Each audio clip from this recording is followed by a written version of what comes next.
Now, I know what you're gonna say. Silver, shouldn't this video have been released by now? That was over a month ago. You did say you were gonna do it. Well, you're right. I had planned on making this video back in early May. I'd even recorded the footage for it. But after speaking with some of the folks within the Siege sphere, it was recommended that I wait till the last week or so before the league actually begins to start making this video. And I'm glad I did, because we've had some developments in the last few weeks. Some interesting, others a little concerning. So, here we go. Again. In less than a week, the best teams in the world will begin the Blast R6 competitive season for 2025 and 26, all vying for a chance of lifting the hammer at the 6th Invitational in 2026. This year, to be held in Paris, France. And when do us OS lads begin our first stage of the new season? The 11th of June, with the grand final being held on the 25th of July. And with the regional league rework condensing everything from 9 leagues back down to 4, Oceania has its toughest assignment in recent years. But can we rise up and return to the international landscape under this new format for APAC? Like with the last year's Stage 2 breakdown, I'm going to go over each of the teams in the league, talk about any roster changes, and where I think they stand coming into the new season. And at the end, I'm going to give my predictions on where they finish at the end of Stage 1. And if last season's is anything to go by, I'm going to absolutely cock this up. And as a reminder, with no major attached to this stage, teams will simply be playing to improve their odds of competing in the regional finals in December. Oh, and I guess qualifying for the Esports World Cup. Yippee. Starting with the current champions of Oceania, the Chiefs look primed to take another top spot in the domestic league. Going largely unchanged during the off-season, they did, however, let go of Player, who was their sub at the time, and Cairo. That one didn't really make a lot of sense to me, as I thought Cairo was a solid player within the Chiefs and was more than holding his own. But, in his plays, a veteran of Oceanic stage steps up to the crease. Josh. Following brief cameos on Kelton's Knights, Osiris' ill-fated Oceanic roster, and Supernova, the Chiefs give this man's career a second wind with a top team after an almost 3-year stint with the Knights came to an end in early 2023. And yes, that did include the Mexico major during COVID. God, that's gotta suck. Following that, he hasn't been on a team for any longer than 3 months, and the last 2 teams he played for only at the end of the year, with SI, LCQs, and off-season domestic tournaments. This will be the first time in over 2 years where he's joining a team long-term, and he's joining forces with his old Knights teammate in Quiz, alongside fellow Oceanic mainstays of Oda, Jigsaw, and Tex. With Cairo on the roster, this team had almost instant success last stage when they came together, and with Jigsaw in place of Player, they made it as far as round 5 in the group stage of Montreal. I'd actually argue this is the most stable roster within OCE at the moment, given who else is in this division. The crown of Oceania is the Chiefs to lose. I honestly don't think there's much that can stop them. This stage at least. Moving over to Gaimin Gladiators. Oh boy. This team finds itself gutted and on the back foot. After losing Fishogai, Tuhan, and their coach and analyst Ming Goren over the offseason, and Sejon retiring from pro play after a long 5-year career, Brendo and Wadables now find themselves teaming up with 2 Brits in Creeds and Leighton, and a Spaniard in Croxon. Now, I have mixed feelings about this if I'm being honest. On the one hand, it does make a certain degree of sense to bring in talent from another region, and Creeds is certainly no slouch, proving his worth on ITB during the 24 season. But this is coming at the cost of the team's identity as an OS roster, which I feel is potentially a symptom of this latest transfer window being the most fluid we've had in a very long time. I mean, we have a team in both South Korea and Asia running a full Brazilian team. That being said, I don't think GG's new pickups are necessarily bad ones, though I do feel it is going to take a bit of time for Creed's Leighton and Croc to gel within Titan's system and get used to playing on OCE servers. It would not surprise me all that much if the boys have a bit of a rough stage because of this new dynamic, but it also would not come as a shock if they just miss out on the top spot at this stage. On to the teams that qualified through the OCE Challenger Series, and we start with a roster that blitzed through that series and won the whole damn thing pretty comfortably. Antic Odium, or rather X Antic Odium. I'll explain in a second. Coming together during the offseason with players from GG, Circular Spheres, Supernova, and Outlast, and held together by Min Goran, one of the best coaches currently active in OCE? You bet your ass I was excited to see what these boys can do. Fisher Guy, Tuhon, Killerman, Relays, and Bappin all looked incredibly potent during the Challenger series. And as soon as their first game started, they simply put their foot down and did not stop, cruising through the Swiss phase 3-0, and never dropping more than 3 rounds per map. It was a demolition job from these boys, and that continued through into the playoffs as well, going all the way through to the grand final flawlessly, and never dropping a map on the way there. But then, before the final weekend, Min Goran reveals that the team is dropping their representation by AXO, and we're looking for a new home coming the new season. And at the time of recording, he's been silent as to why, which was baffling, because when Antic Esports and Odium announced that they were merging to form one team, I was anticipating a new esports powerhouse within Australia. And when they announced the lineup for Seeds, there was even more anticipation. Nevertheless, the boys are sticking together going to the new season, and they showed their resilience in both the upper bracket grand final and grand finals, putting Outlast away both times to take the Challenger Series crown. Outside of Chiefs and GG, the XAXO roster is shaping up to be the most potent and destructive roster on paper coming into this new season. Fisher Guy's experience and IGLing prowess should help propel this team up the rankings. Tuhon and Killerman are in fine form, and Relays and Bappin are finding their footing fantastically within this roster. Let me put it this way. If these guys somehow don't figure into the top 2 conversation, I will consider this stage a failure for them, given how well they did in Challenger Series. Don't make me an idiot, boys. Next up is the only team to take a map off the XAXO boys in the grand final, and a familiar face if you were watching last stage, Outlast. After dropping their former roster at the end of last year, they returned with a new coat of paint for the 2025 season, and did surprisingly well, given who else was playing in that series. Bake, Palarazzi, Faulty, Sharky, and Docs also made it through the Swiss phase 3-0, in part thanks to a round 1 forfeit. But they didn't have as smooth a path as AXO did. Both maps in the series against Arrival 7 went into overtime, and True Synergy Gaming, who we'll talk about later, actually took a map off them in their promotion match. In the playoffs, they faced Arrival 7 and TSG again, sending them both down into the lower bracket. They then lose to AXO in the upper bracket final, put Discipline's run to bed in the lower bracket final, only to lose to AXO in the grand final.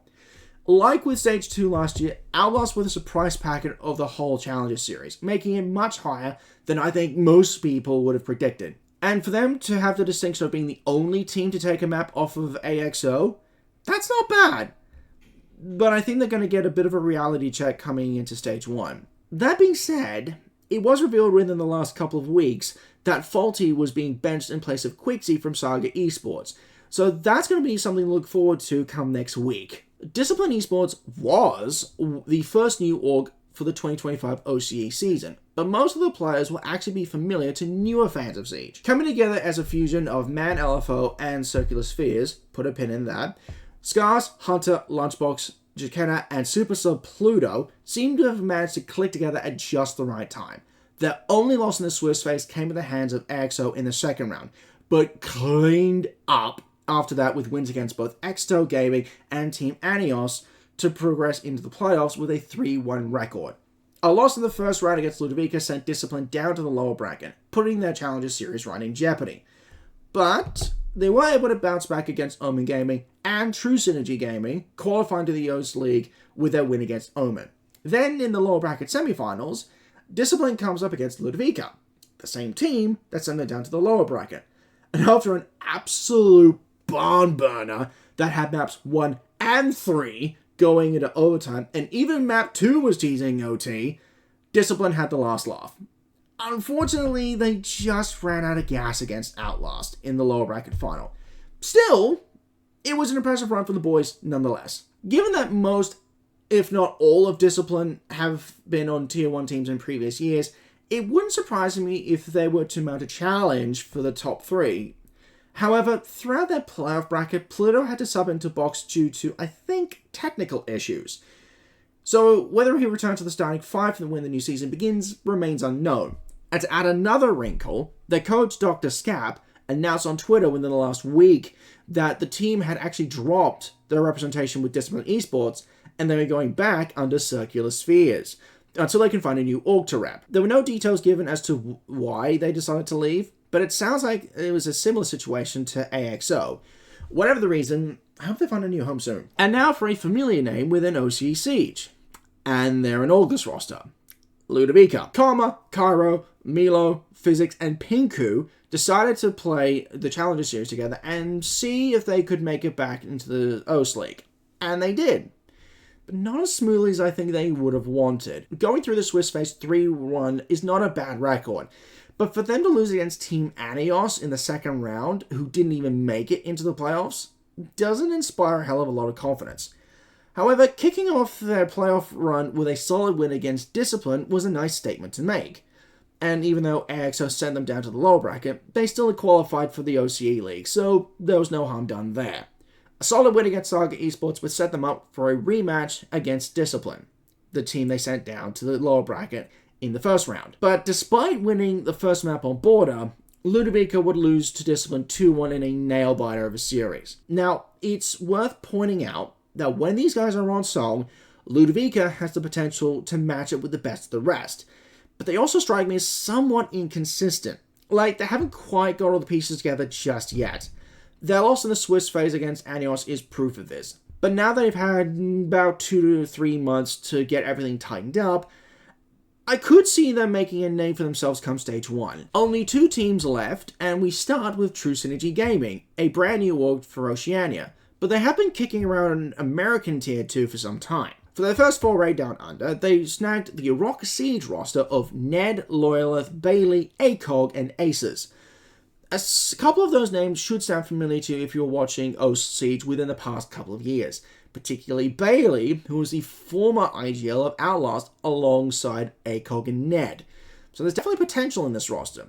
But do they stack up? Their Swiss phase record would suggest so, with only losing to their former org Outlast in round 3. While their only win in the playoffs was against Saga Esports in round 1, TSG would end up losing to who would become 2 and 3 in the Challenger Series, and they were playing exceptionally, so you can probably give them a pass for that one. Despite the same core coming 3rd place last stage when they're on Outlast, can't help but feel that True Synergy Gaming is going to come up way shorter this time, through no fault of their own. The level of play compared to last year is expected to be raised, and while some teams are expected to match it, I suspect TSG will not quite get close enough.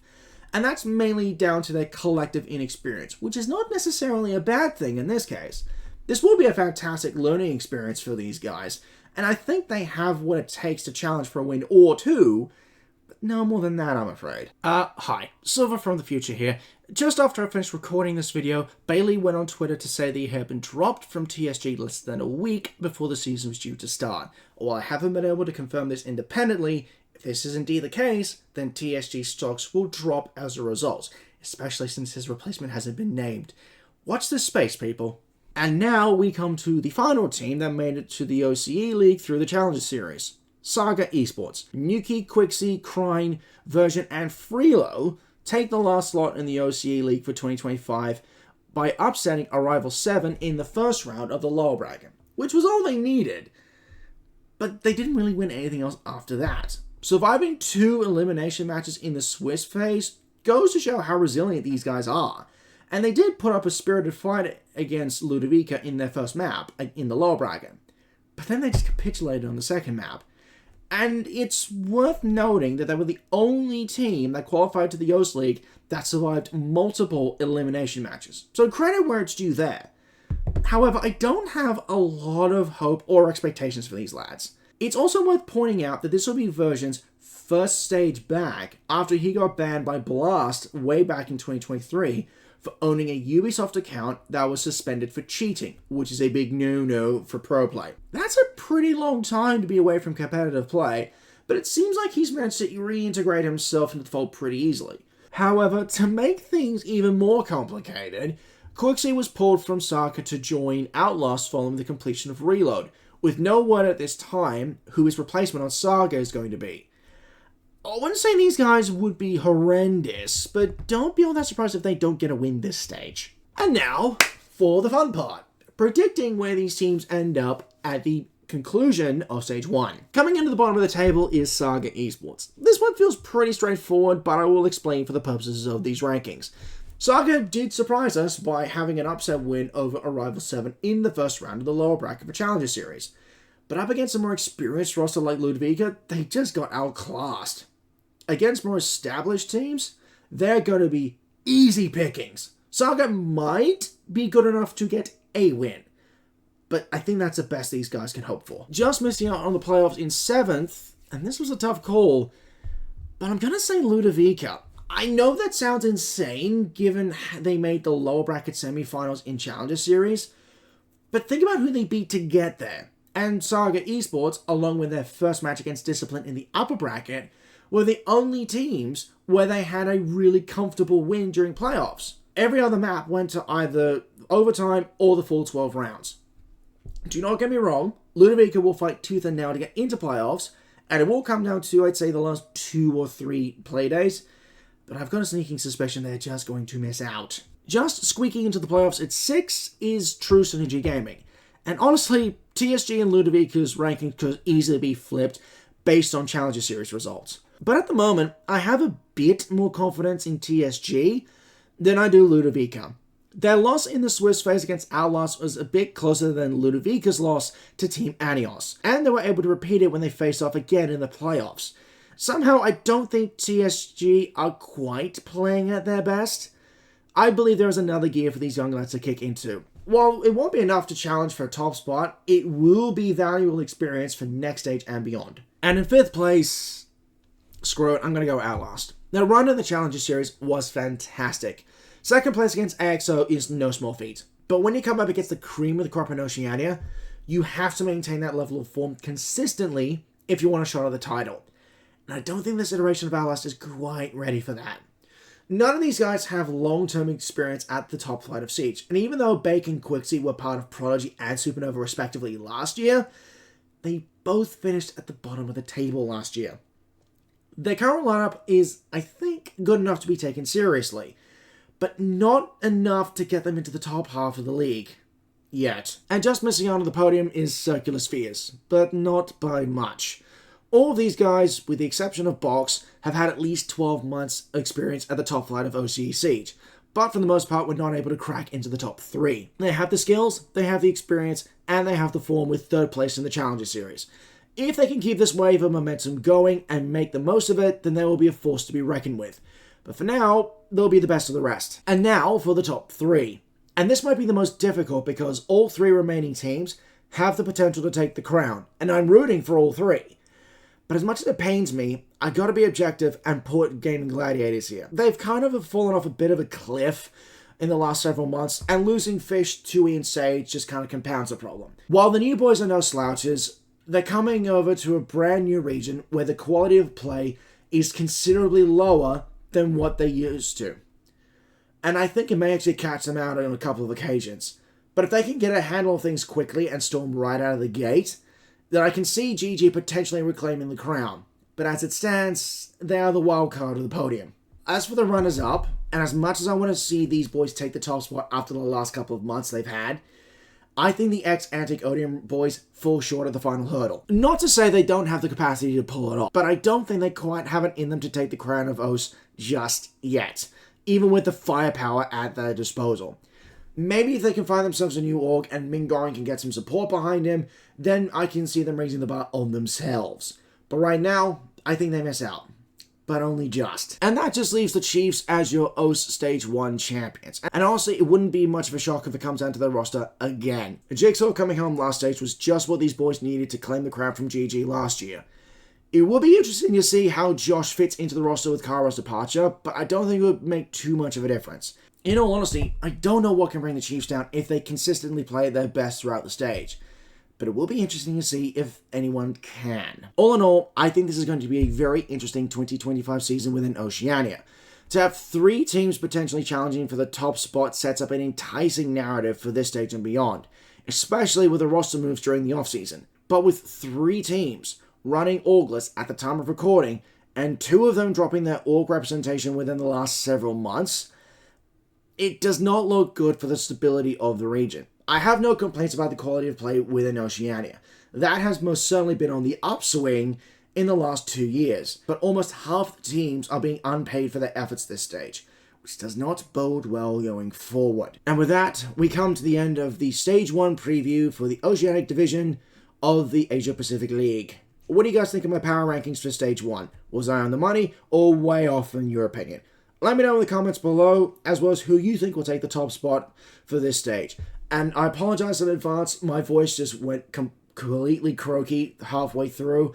I figured it would just be best to power through and try and get this done before I lose my voice completely. If you like this video and want to see more of it, feel free to like and subscribe to this channel below. My Patreon is still active for anyone who wishes to check it out. Subscribe there if you're feeling generous. Otherwise, your continued viewership is perfectly fine with me. Until next time, operators, this is your resident Silverwolf, signing out.